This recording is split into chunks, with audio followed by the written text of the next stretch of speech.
Parshas Pinchas. It's interesting. The end of the parsha deals with the of korbanos. Korbanos for the Chagim, for the Chodesh.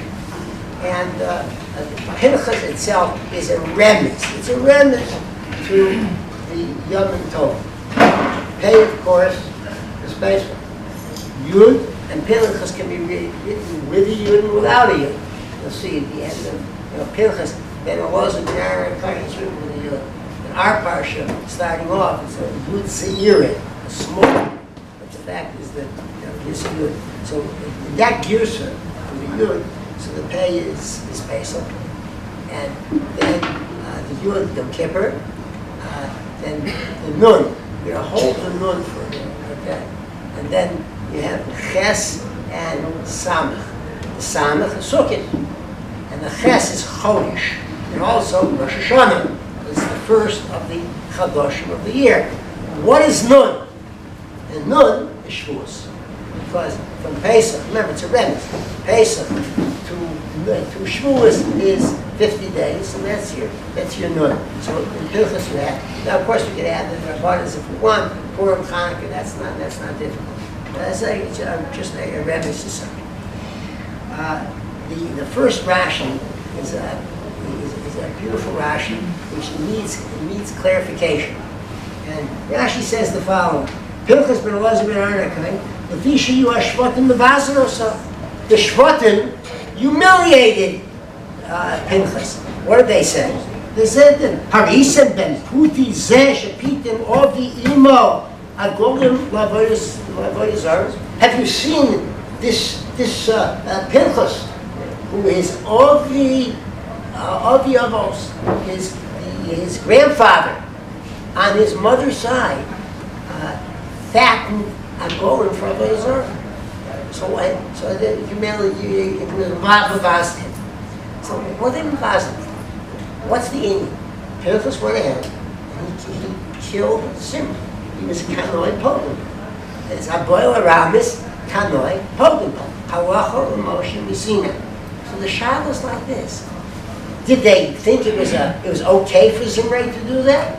Here Pinchas comes out with a spear. He has both. One of the 6 Gemara in Sanhedrin, Pei Beis, one of the 6 miracles at the time. He has both Zimri and Cosby on a spear together in a Maisa Isser, and then the people of Mavasim, they certainly didn't go along with what Zimri was doing.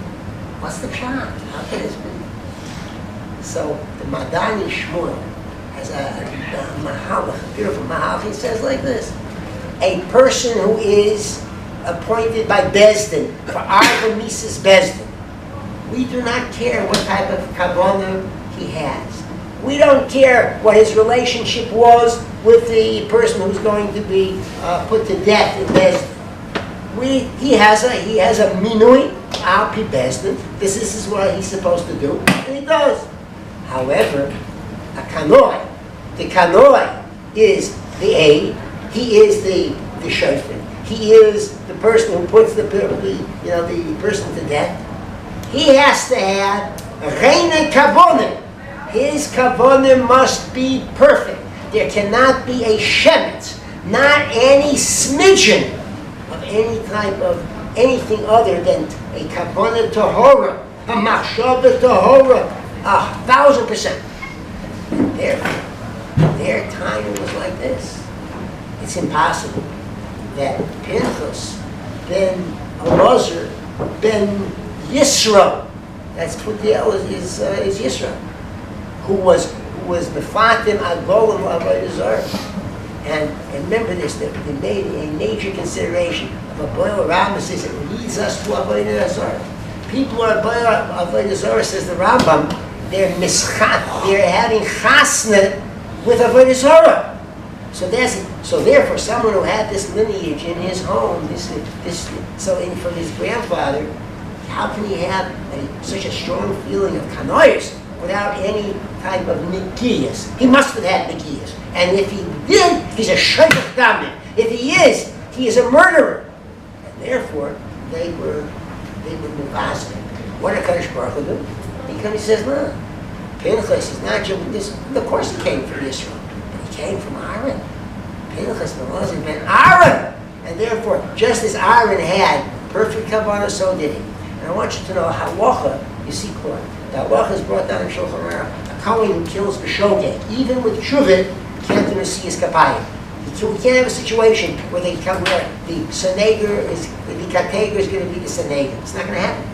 So therefore, in the parsha, where Kadosh Baruch Hu gives him a bris oilam with his mishpacha in Avodas Hashem in the Beis Hamikdash, clearly you see that there is not a shemetz of anything other than a machshavah tahora for Pinchas. That's the Matanish. The parsha deals with a beautiful mahala in the Indian of a minui of a leader in Klal Yisrael. Yifkar Hashem Elokeinu Haruchos L'chol Basar Isha La'eda. Let a Kadosh Baruch Hu choose a personality of the Eda. And Rashi mentions to us, Moshe Rabbeinu says, Shehei Sova Kol Echad Ve'echad Lefi Dato. The leader should be able to handle each and every single Jew according to his own individual personality and needs. And therefore, this is a leader. He feels for every single Jew, and he understands everyone. So I want to tell you, I heard this from Rabbi Michal Tversky some years ago about the Churchgover Rebbe. The Churchgover Rebbe, before the First World War, set up his melucha of Hasidus in Vienna. And people came to him from all over to be able to get brachas, to be able to get advice and all that. And they would picture in your mind, here you have people waiting on a Motzei Shabbos, and somebody comes in and says, I must see the Rebbe, I must see the Rebbe. And even if he was later in line, he wanted to come right in. And he comes to find people, made room for this poor fellow who seemed to be very distraught. And he goes into the Rebbe, and they listen to from outside the door, and he's telling him a story. Rebbe, my son, my wife and I have a boy. For 25 years we didn't have any children, and now we have a child, and they're taking him into the emperor's army, and who knows what will happen to him, and maybe he'll die, and maybe who knows what will happen. He'll kill my wife. We can't live this way. Rebbe, you must do something. You must get him out of the army. He will not have to be, he must save us. Whoa. So the Rebbe says, can you repeat that? And he goes through a second time. And he tells, and this time the crying is even greater, and the tears are more copious. Whoa! And the Rebbe says, and people listen, and people hear the Rebbe says, can you repeat that again? He goes to a third time. This man had, he had stamina. Third time. And at the end, the Rebbe is listening. There's a big pause. And the Rebbe says, listen, I'm sorry, I can't do anything. Oi! What? You can't do for me! And he's so upset and leaves. The people themselves are wondering. The Rebbe always does what he can do for the people. And he heard how terrible the situation was for this man. He couldn't do. 2 weeks later, 2 large, 6.5-foot soldiers show up. They want to see the Rebbe. Uh-oh, what's going on? And they want to give him a medal. And the Kitzer, they say, listen, people were malshan. They said that you tried to undermine the emperor. We sent an actor in here, and he went through this whole Chagad Yo with you, and this is it, but it was all a sham. We wanted to see what you would do, and here we see that you were true to the emperor. And they left after giving the Churchgover a medal of loyalty. And the Hasidim said, Rebbe, this is a maifis. How the Rebbe can do this? How did it happen? Not a maifis. Not he said, when people come to me, and this is what I want to get through, and they tell me their wheels and woe, I feel it in my stomach, I feel it in my heart, I feel it in my head. It's not his little principle, and I know what he's talking about in my own little way. So anyway, I feel it. And therefore, when I listened to this man, the first time, nothing, didn't feel it.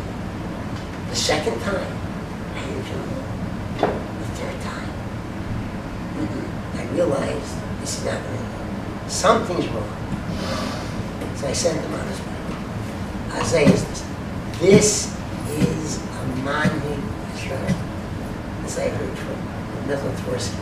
A Mani Israel feels the people.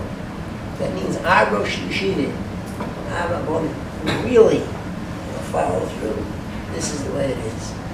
Anyway, so they deserve our support, our coffee, and when we could even go, those of us who may go back to our various communities, we can be kind to the Rav of the communities. This is that even like Moshe Feinstein used to sit in between Mincha and Mariv, and when the Rav spoke in the shul, to give him the cover of Rav Moshe's there, it wouldn't be a bad thing if we go into our communities, those of us who are not necessarily staying in here, and we go back to wherever it is, to be able to mechabed the Rav, probably in many cases gives of himself to the community in that way too.